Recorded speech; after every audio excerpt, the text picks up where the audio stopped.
नंद मौर्य काल दक्षिण कोसल का क्षेत्र संभवतः नंद मौर्य साम्राज्य का अंग था, किंतु नहीं, इसकी पुष्टि चीनी यात्री युआन चुआंग हैंसोंग की यात्री विवरण से होती है, जिसके अनुसार सम्राट अशोक ने यह बौद्ध स्तूप का निर्माण करवाया था। अशोक के साम्राज्य के अंतर्गत आंध्र एवं कलिंग एवं रूपनाथ एवं जबलपुर के होने की जानकारी यहाँ प्राप्त उसके अभिलेखों से होती है। अंततः मध्य का यह भाग भी उसके साम्राज्य के अंतर्गत रूपनाथ जबलपुर के होने की जानकारी यहाँ प्राप्त अभिलेख से प्राप्त होती है। अंततः मध्य का यह भाग भी इतिहास उनके साम्राज्य के अंतर्गत रहा होगा। रतनपुर नहीं, रायपुर जिले के तारापुर, आरंग एवं उड़ेरा आदि स्थानों में कुछ आहत मुद्राएं प्राप्त हुई है, जिनकी वजन 12 रत्ती का है। अंततः इन्हें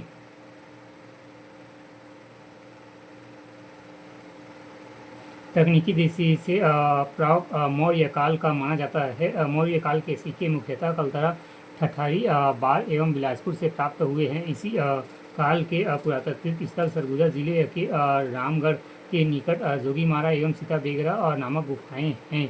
जोगीमारा में अशोक कलिंग लेख एवं भाषा एवं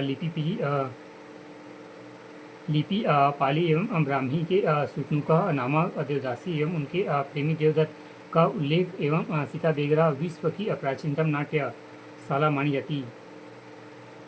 गई है। सातवाहन काल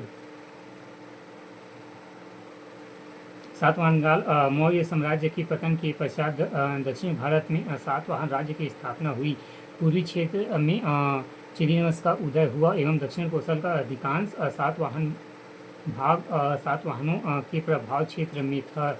इसका पूर्वी भाग संभवतः चेदीवंश के राजाओं एवं खोरवेल के अधिकार के अंतर्गत रहा होगा। सातवाहन राजा अपीलक की एकमात्र मुद्रा रायपुर जिले के बलरामपुर नामक स्थान से प्राप्त हुआ है। अपीलक का उल्लेख सातवाहन वंश के अभिलेखों में नहीं मिलता है, किंतु पौराणिक विवरणों से इसके सातवाहन राजा होने की पुष्टि होती है। शक्ति के निकट गुंजी ऋषभ तीर्थ से प्राप्त शिलालेख के अनुसार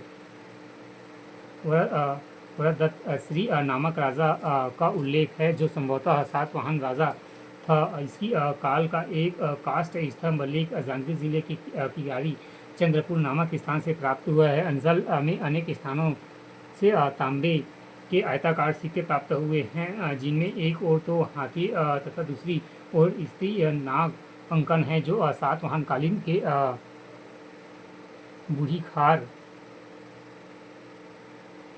नामक स्थान में लेखयुक्त एक प्रतिमा प्राप्त हुई है, जो इसी काल की मल्हार से उत्खनन से दूसरे स्थान पर जो मौर्य सातवाहन कुषाण काल माना गया है। प्राप्त मिट्टी की मुहर एवं वेसरी लेख अंकित मिलता है। प्रसिद्ध चीनी यात्री युआन च्वांग ने उल्लेख किया है कि दक्षिण कोसल की राजधानी के निकट एक पर्वत का सातवाहन राजा ने एक सुरंग खुदवाकर प्रसिद्ध बौद्ध भिक्षु नागार्जुन के लिए एक 5 मंजिला भव्य संध्याराम बनवाया था। सातवाहनों के समकालीन कुषाण राजाओं के तांबे सिक्के की प्राप्ति भ्रम उत्पन्न करती है, क्योंकि यहाँ कुषाण राज्यों के विषय में किसी भी स्रोत से कोई जानकारी नहीं मिलती है। इसी काल में रोम की स्वर्ण मुद्राएं भी मिलती है, जो संभवतः व्यापारियों द्वारा लाई गई थी।